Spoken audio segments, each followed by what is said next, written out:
Mark Cuban, renegade owner of basketball's Dallas Mavericks, internet billionaire, movie financier, and television network owner, might have been incarcerated by a different American president. At least that's the latest eruption from Mount St. O'Reilly in the no-sin zone.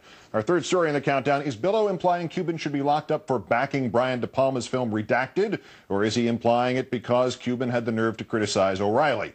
Mark Cuban gives us his reaction and his dramatic challenge to Billow presently, and we'll give you a little explanation courtesy another countdown translation of O'Reilly's cocktail courage and dinner table heroism. First, the background. Redacted, a fictionalizing of events that have occurred in Iraq. It's done in video blog style, almost recreating image for image that which has been recorded by U.S. troops in Iraq, including the horror of IEDs, of madmen willing to behead captive Americans, and of the infamous attack on a 14-year-old girl and then the murder of her family by troops. And Mark Cuban, he went from a fan who sold garbage bags to make enough money to afford a pair of basketball shoes, a guy who used to skimp on dinner so he would be able to buy a ticket in the cheap seats at the Dallas Mavericks games, to owner of the franchise, all because he used his computer geek skills to create micro solutions, which he sold in 1990 for $6 million. Then started Broadcast.net, which he sold in 1999 to Yahoo for nearly $6 billion. He has since launched HDNet, the television network that now employs Dan Rather, and 2929 Productions, which financed Redacted. He has been under Bill O'Reilly's evil gaze since March of this year, and as usual, Billow's King Lear act, in which he threatens somebody with terrible consequences and boycotts and plagues of locusts, has produced nothing tangible other than making the object of his impotent rage richer. Last week, Billow took off on Redacted, and at a bloggers convention, Cuban thanked him. Well, this guy's never seen the movie, but he's out there threatening. Mark Cuban, if you release this movie, I'm coming after you. Like, I'm really hard to find, Bill, right? You know, I'll be at the Dancing with the Stars finale. Just come on, show up, and you tell me what's on your mind. But at the same time, there is every bit of me that just wants to say Bill O'Reilly is a moron. For a specific movie like Redacted, which is really going to be a small movie, he's making it bigger and bigger and bigger by the day, and so I'm very grateful to him. You know, Bill O'Reilly, my new best friend. Nothing gets O'Reilly to invent a phony crusade faster than when somebody slams him successfully. You may have noticed that he used to gladly get up at the crack of dawn to grace the Today Show with his presence, but once I started pounding him, NBC News suddenly had a radical left-wing agenda and was passing atomic secrets to the Soviet Union, or we'd slipped Dennis Miller some drug that destroyed his ability to be funny or something. I can never remember the specifics. So last night, right after sending his stalker producer out to ambush somebody else about whom Billow has an inferiority complex, orally detonated on Mark Cuban. There's no question this film will incite anti-American hatred around the world, but Cuban doesn't seem to care and has lashed out at me for reporting the situation. Translation: I haven't seen this film, but since I speak for everybody, my intuition about what I think it'll be like is the final word. Okay, this is for you, Mr. Cuban. I would never sit through a movie that shows American troops raping and murdering a 14-year-old girl. Ever. Even if it happened in real life. This is like the conservative complaint about the Democrats, that they're angrier about Bush's reaction to Iran than they are about Iran itself. The rape? That's okay with Bill. A movie showing the rape? An outrage. You ought to be ashamed of yourself while you're dancing with the stars, sir. Hundreds of thousands of brave military people are risking their lives so you can do the mambo without fear of some terrorist blowing you the hell up. Your arrogance is horrifying.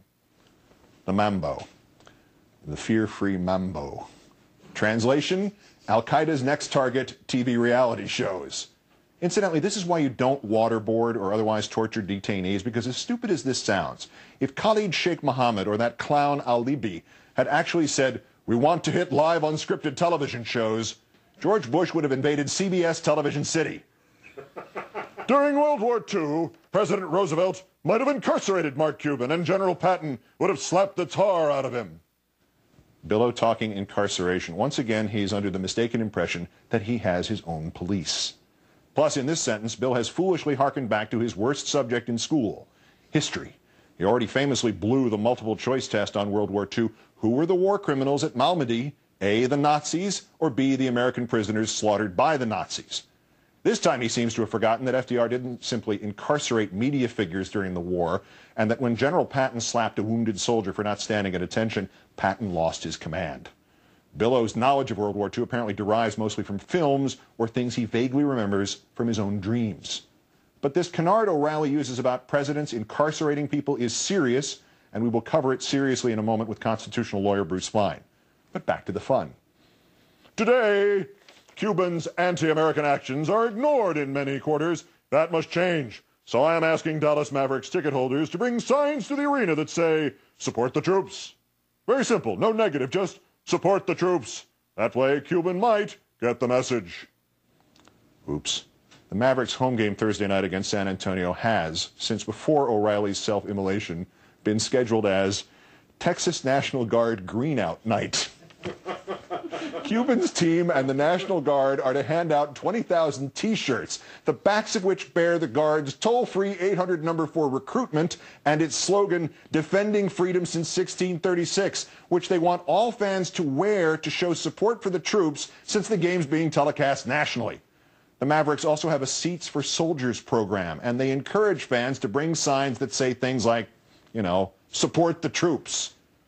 And if any movie theater in your neighborhood shows this vile film redacted, let's stand out in front of the theater with the same sign, support the troops. Translation.